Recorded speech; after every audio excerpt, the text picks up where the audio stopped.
안녕하세요. 좋은 아침입니다. 보험 덕후 보타쿠입니다. 오늘은 제가 제 강의했던 내용 중에 몇 가지 정보를 좀 드리고자 합니다. 보험 컨설팅을 하는 데 있어서 필요한 몇 가지 정보인데, 먼저 실손에 대한 정보, 그리고 갱신형, 비갱신형에 대한 정보, 그리고 보험료에 관한 정보 몇 가지를 좀 드려볼게요. 먼저 다음 같은 질문 한번 드려보겠습니다.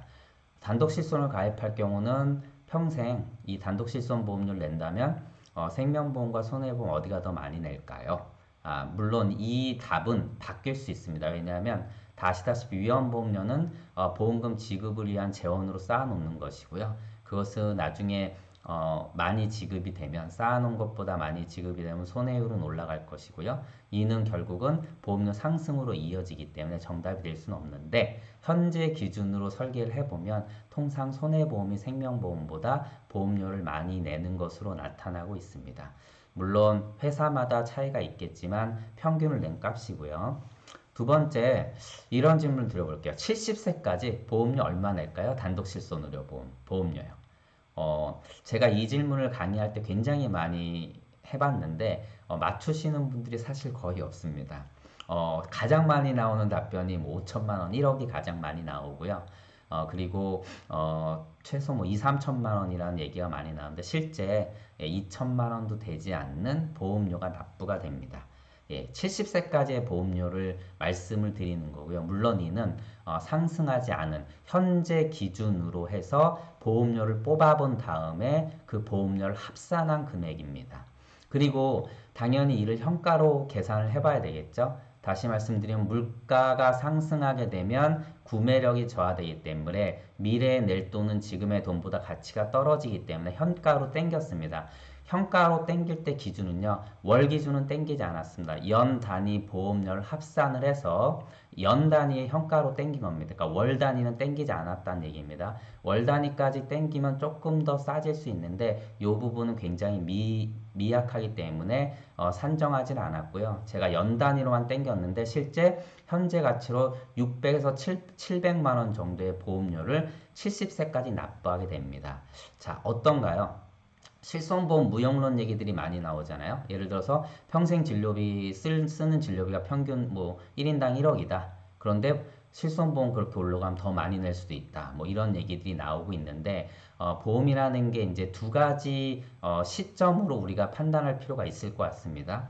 물론 평생을 보상받아야 되는 게 이제 보험이고, 또한 이 보험 사고가 언제 발생될지 모르겠지만 두 가지 기준으로 나눈다라면 경제 활동기와 경제 비활동기로 나눕니다.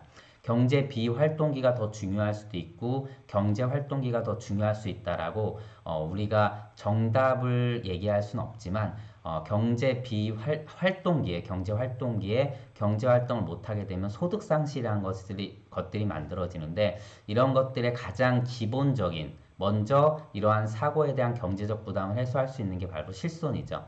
진단금은 이러한 것들을 보완을 크게 해주는 역할을 또 할 수가 있겠지만, 일단 실손은 이러한 경제적 부담을 줄일 수 있는 좋은 효과를 낼 수 있는데, 말씀드렸듯이 이러한 경제 활동기 어느 정도 건강한 시기, 이때 실손보험료의 총 보험료는 현재 가치로 한 700만 원 정도밖에 되지 않는다라고 말씀을 드립니다. 물론 앞서 말씀드린 것처럼 상승률은 아직 반영하지 않은 것이고요. 그리고 실손보험이 다른 보험과 가장 큰 특징을 갖는 거는요, 한도는 있지만 물가를 반영하는 보험이라는 것입니다.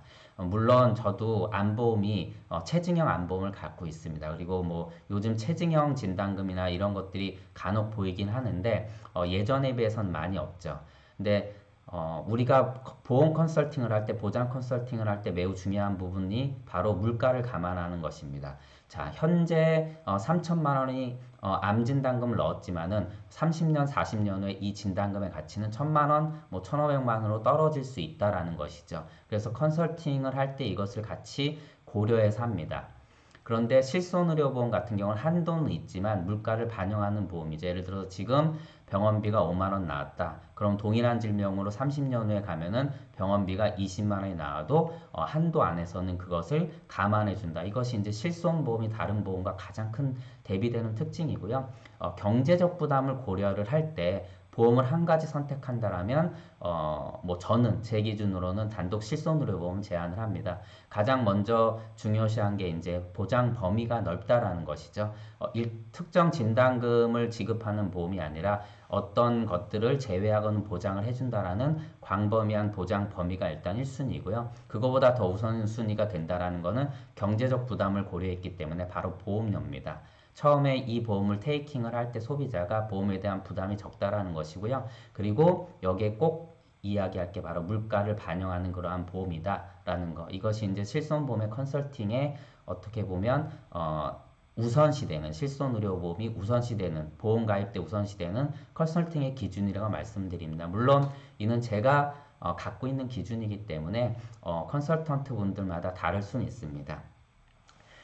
그리고 뭐 물가를 감안하면 엄청나게 차이가 나는 거고요. 그리고 몇 가지 한번 볼까요? 제가 이 질문도 굉장히 많이 드리는데 맞추시는 분들이 거의 없었는데 자, 위험 등급이 올라가면 보험료가 올라가는 건 다 아실 겁니다. 그거에 대해서 제가 좀 말씀을 드리고자 하는데 이게 어딨나요? 이쯤이었네요. 자, 위험 등급이 1등급, 2등급, 3등급에 따라서 보험료가 다르다는 건 아실 겁니다. 그러면 다음 담보 중에 위험 등급이 변동이 되면 보험료가 변동되는 담보가 어떤 걸까요? 우리가 다 알다시피 손해보험은 위험 등급이 있고 위험 등급에 따라서 보험료가 다른데 기본적으로 알고 계신 게 질병에 관한 거는 등급에 따라 보험료가 변동되지 않습니다. 그래서 여기서 1번 질병 사망 그리고 질병 2번 일단 암진단금은 제외가 되겠죠. 그래서 대부분이 어떻게 대답을 하시냐면 상해 사망 골절이라고 대답을 하시는데 실제 골절 진단금은 위험 등급에 따라서 보험료가 변동하지 않습니다. 예, 여기 보시는 것처럼 암, 뭐 유사암 변동되지 않죠. 등급에 따라서 골절도 변동되지 않는 것을 여기서 이렇게 확인하실 수 있습니다. 그렇죠? 보이시죠? 이렇게. 그리고 사망 같은 경우는 등급에 따라서 보험료가 올라가죠. 그럼 두 번째 한번 질문을 드려볼게요. 1급에서 2급으로 위험 등급이 올라갈 때 보험료가 더 많이 올라갈까요? 2급에서 3급으로 등급이 올라갈 때 보험료가 많이 올라갈까요? 예. 많은 분들이 2급에서 3급이라고 대답하는 경우도 있는데 1급에서 2급으로 등급 변화가 있을 때 보험료가 많이 상승을 합니다. 이는 당연할 수밖에 없는 게 1급은 위험 등급이 아닌 등급에서 2급인 위험 등급으로 진입하기 때문에 이때 보험료 상승이 크다라고 그냥 쉽게 이해를 하시면 될 것 같습니다. 그리고 여성과 남성 중에 등급별로 보험료 변동폭은 누가 더 클까요? 대부분이 남성이라고 답변을 하시지만 여성이 더 큽니다. 이도 아까 말씀드린 것과 동일한 겁니다.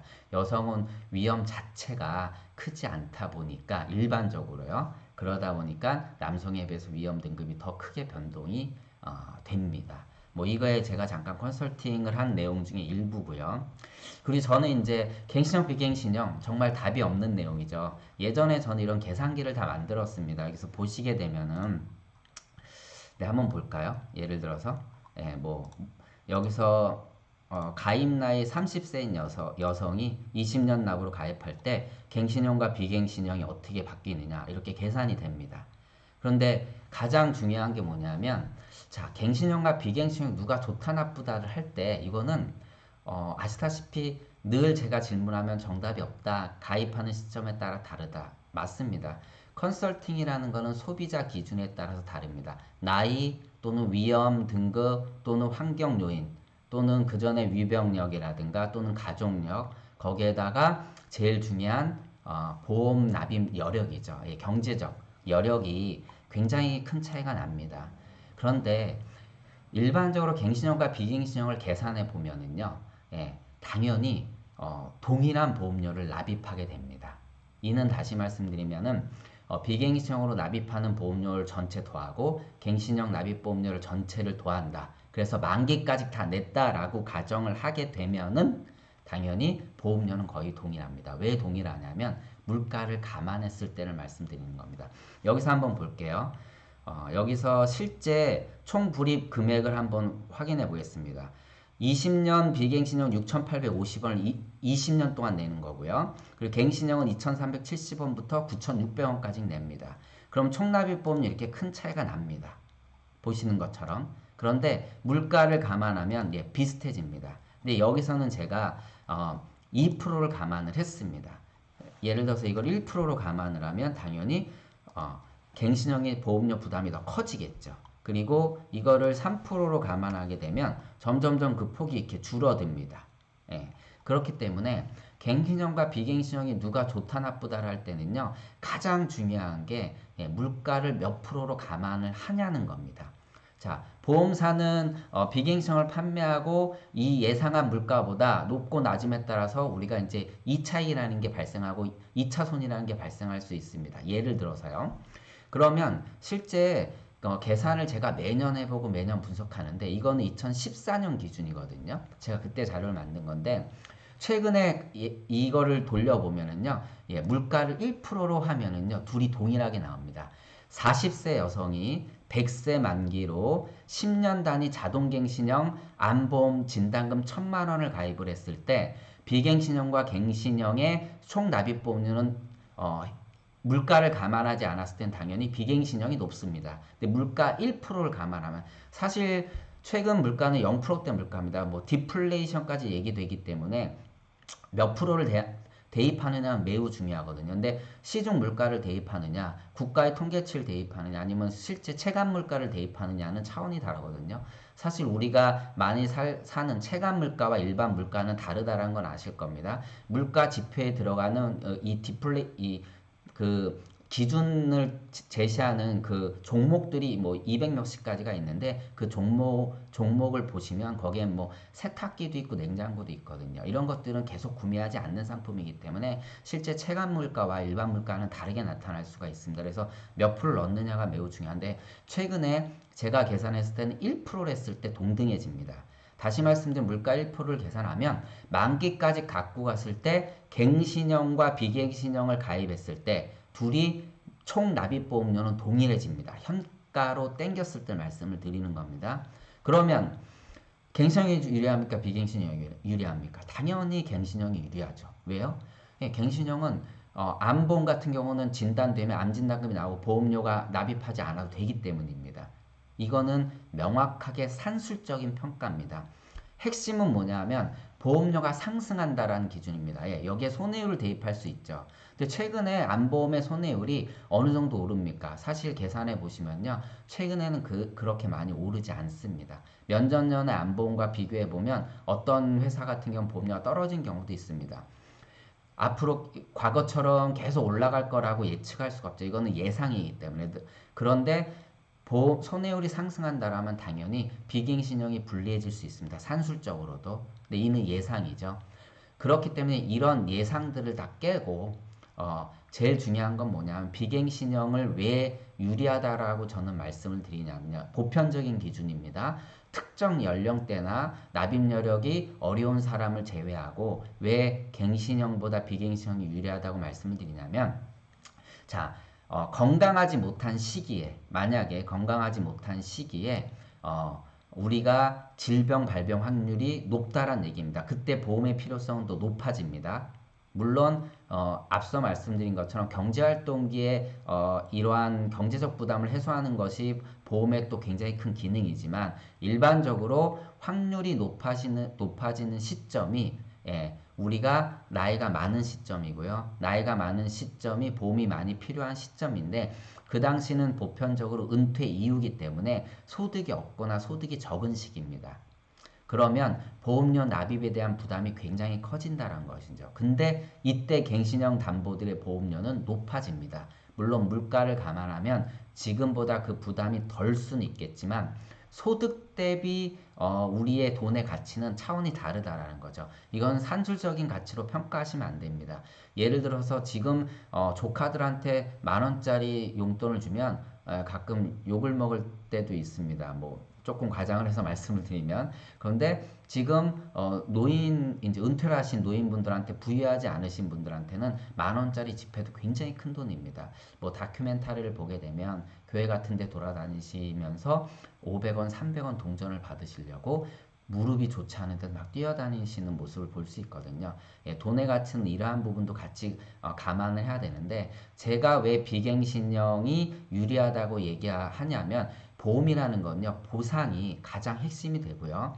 보상을 받기 위한 전제 조건은 무조건 유지입니다. 그런데 갱신형 담보의 상승은요, 나중에 보험료 부담으로 이어지고, 이것은 납입의 부담으로 이어지고, 유지의 여력에 굉장히 큰 효과를 미치고요. 결국은 유지되지 않는 보험으로 전략할 수 있는 확률이 굉장히 높아집니다. 아시다시피 대한민국 84차월 보험 유지율 30% 정도밖에 안 되고요. 120차월 가면은 뭐 20%, 10%대까지 떨어집니다.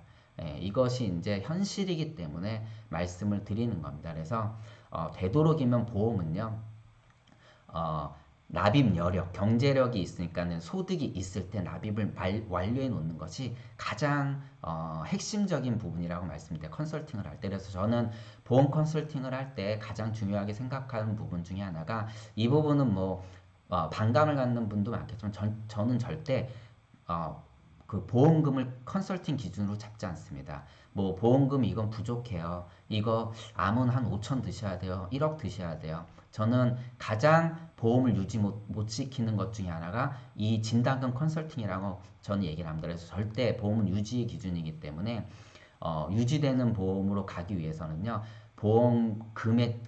보험금을 가지고 컨설팅 기준을 잡으시면 안 되고 보험료를 기준으로 잡으셔야 된다고 말씀드립니다. 물론 이는 굉장히 큰 다른 생각을 갖고 계신 분들도 있겠지만 보험은 유지가 필수고요. 대한민국 보험 유지율을 보시게 되면 그러한 결과를 그러한 결과들이 만들어지고 있기 때문에 그렇습니다. 물론 여기에 또 굉장히 중요한 게 컨설턴트의 어떤 그 관리죠. 관리가 잘 되는 컨설턴트 분들을 갖고 있는 고객분들은 보험의 유지가 굉장히 또 좋습니다. 그리고 뭐 몇 가지 한번 볼까요? 그냥 과거에 제가 만든 계산기인데 이게 위험 등급에 따라서 보험료의 분포도를 제가 그래프로 만든 거거든요. 1등급에서 2등급, 2등급에서 3등급으로 위험 등급이 등급이라 그러면 좀 그렇죠. 위험 등급이 올라가면서 이렇게 상승하는 걸 볼 수 있습니다. 연령대별로 연령대에 따라서 보면 이 간격이 커지죠. 그만큼 적은 연령대에서는 위험 등급에 따른 보험료 폭이 크다란 얘기입니다. 예, 뭐 그런 거를 좀 표시해 놓은 거고요. 그리고 빨리 가입하면 얼마나 이득이냐, 보험. 뭐 우리가 얘기 많이 하죠. 납입을 짧게 하는 게 좋으냐, 길게 하는 게 좋으냐. 이거는 갱신형과 비갱신형과 좀 비슷한 얘기가 될 수도 있는데 내가 여기서 전제 조건은 비갱신형인 거고요. 비갱신형의 이러한 납입 여력 조건은 경제 활동계 납입을 완료한다는 조건입니다. 그래서 내가 경제 활동기가 30년 남았습니다. 그래서 이게 짧게 내면이죠. 예를 들어서 나는 10년 납으로 내고 어떤 사람은 30년 납으로 보험을 낸다. 20년 더 내는 거죠. 그럼 실제 보험료가 차이가 많이 납니다. 이게 여성 기준이고 종합형인데 그 당시에 제가 메리츠화재 종합형 보험을 일반적으로 가입했을 때의 기준입니다. 그러면 74,000원, 42,000원. 당연히 납기를 짧게 한 보험료 부담이 크죠. 총납입 보험료는 훨씬 쌉니다. 600만 원. 그런데 물가를 감안을 하면 2% 물가를 감안하면 그래도 300만 원 더 적게 냅니다. 그래서 이 또한 물가를 몇 프로를 산정하느냐에 따라 굉장히 큰 차이가 납니다. 그런데 여기서도 한 가지 조건이 있죠. 뭐 예를 들어 납입 면제 조건이라든가 이런 조건들이 있겠지만 보험은 짧게 내는 게 유리한 것이 일반적입니다. 물론 수지 상등 원칙에 의해서 또 보험료를 계산할 때는 이게 기본이기 때문에 5년 납으로 내나 20년 납으로 내나 사실 동일합니다. 그런데 늘 아까 말씀드렸지 예정 물가는 이제 달라진다는 거죠. 예정 이율은 결국은 변동될 수 있고 이 때문에 앞서 말씀드린 건 4차, 2차익이 생긴다고 말씀을 드렸잖아요. 그런 것처럼 결국 물가가 결국은 이거에 정답을 좌지우지할 건데 그래서 이거는 굉장히 변동적인 건데 핵심은 경제 활동의 납입을 완료시키는 것이 좋고요. 그것을 조금 앞당기면은 저는 늘 좋다라고 말씀드리면서 그러한 컨설팅 기준을 갖고 말씀드립니다. 뭐 빨리 가입하면 이득이냐? 이거는 뭐 너무나 당연한 거죠. 빨리 가입하면 보험료도 싸죠. 그런데 이것도 실제 물가를 감안해 보면 비슷하게 나옵니다. 그런데 20세에 가입하고 40세에 가입한 건 무슨 차이가 납니까? 보험료를 비슷하게 내더라도 보통 적게 냅니다. 그러면 어떤 일이 벌어집니까? 20년을 공짜로 보상을 받는 거죠. 이건 어마어마하게 큰 거죠. 당연히 뭐 보험을 일찍 가입하는 것이 이득이라는 거는 뭐 어떻게 보면 컨설팅에 있어서는 뭐 반론의 여지가 없는 것이죠, 당연히요. 그리고 또 나중에 나이가 들면 보험료가 올라갈 수도 있는 부분, 그리고 또 우리가 보험 가입에 대한 어떤 제한이나 제약이 따를 수 있다라는 거 당연한 거기 때문에 보험을 빨리 가입하면 좋다라는 얘기입니다.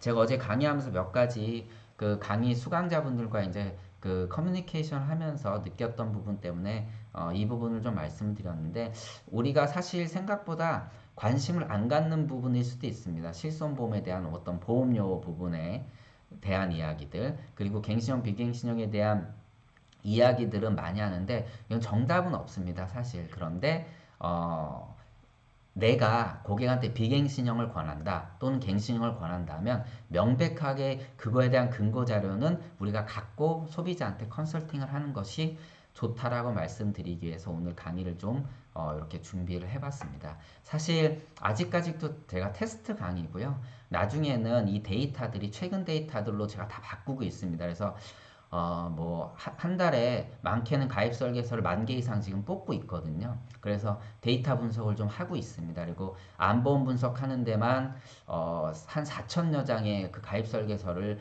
뽑을 수밖에 없더라고요. 그리고 모든 약관을 다 분석을 하고 있는데, 나중에 이제 정규 방송이 시작되시면 그런 자료들을 통해서 컨설팅에 많이 도움을 받았으면 좋겠습니다. 자, 오늘은 여기까지 하고요. 좋은 주말 맞이하시는 금요일 되시기 바랍니다. 불금 되세요. 고맙습니다.